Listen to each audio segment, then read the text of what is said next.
चलो हम लोग ये क्लास 8वां का साइंस है, इसका तीसरा पार्ट कर रहे हैं हम लोग। आज से पहले 2 क्लास कर चुके हैं। पहले क्लास में हम लोगों ने घर्षण बल के बारे में पूरा समझा, घर्षण बल क्या होता है, कैसे काम करता है, सब समझ लिए थे।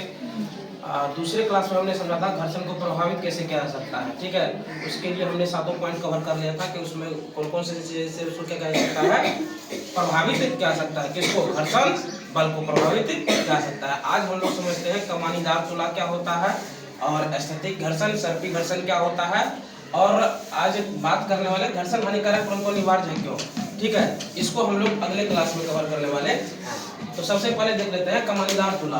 कमानीदार तुला को इंग्लिश में हम लोग क्या बोलते हैं, स्प्रिंग बैलेंस बोलते हैं।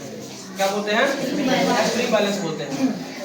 तो कमानीदार तुला एक युक्ति होती है जिसके द्वारा किसी वस्तु पर लगने वाले बल को मापा जाता है। मान लो कि इस कुर्सी पर हमने जो बल लगाया, हमको कैसे पता चलेगा कि इस पर कितना बल लगाया है ना।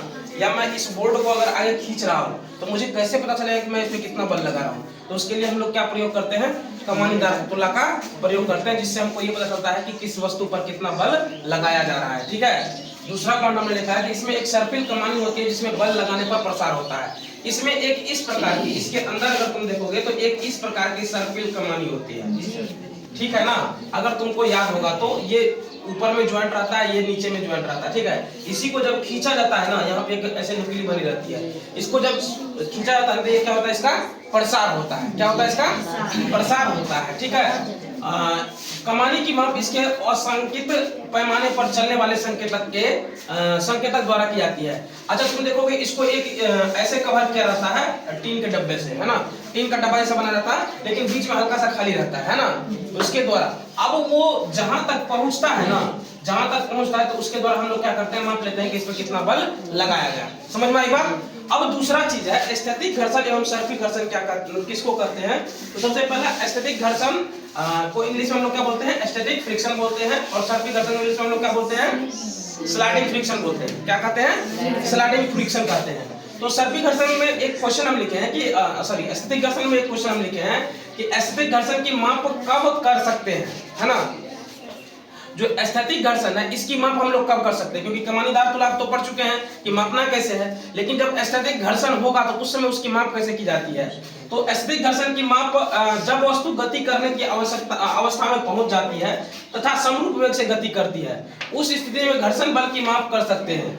जब देखो वस्तु क्या होता है, गति करने की अवस्था में होती है ना। गति करने की अवस्था में क्या होती है, वो पहुंच जाती है। जैसे मान लो कि अगर अचानक हम इसको खींचना शुरू किए, ये क्या है, थोड़ी गति में आ जाएगा, ये कुछ समय लेगा। जब वो एक साथ मतलब गति की अवस्था में पहुंच जाती है और समरूप वेग से गति करने लगती है, तब क्या होता है, उस समय हम लोग घर्षण बल की माप कर सकते हैं। क्यों कर सकते हैं, क्योंकि इस समय पे क्या होता है, इस स्थिति में हमारे द्वारा जो लगाया गया बल है वो घर्षण बल के बराबर होता है। उस स्थिति में क्या होता है, हमारे द्वारा जो लगाया गया बल होता है वो क्या होता है, घर्षण बल के बराबर होता है, ठीक है। अब अगला है सर्पी घर्षण। तो सर्पी घर्षण हम लोग किसको कहते हैं कि जब किसी सतह पर त्वरित गति से सरकना आरंभ कर देती है, जब किसी सतह पर त्वरित गति से सरकना आरंभ कर देती है कोई वस्तु, यहाँ पे जब कोई वस्तु होगा, जब कोई वस्तु किसी सतह पर, यहाँ पर एक करेक्शन कर लेना, जब कोई वस्तु किसी सतह पर त्वरित गति से सरकना आरंभ कर देती है, उस समय दोनों के पृष्ठों के बीच कार्य करने वाले घर्षण को हम लोग क्या कहते हैं, सर्पी घर्षण कहते हैं। तब जब मान लो किसी को हम लोग किसी वस्तु को किसी सतह पर खींचना अगर आरंभ किए, मान लो कि ये हमारा ये सतह है, ठीक है, इस पर ये कोई हम बक्सा है जिसको हम लोग खींच रहे हैं, ठीक है।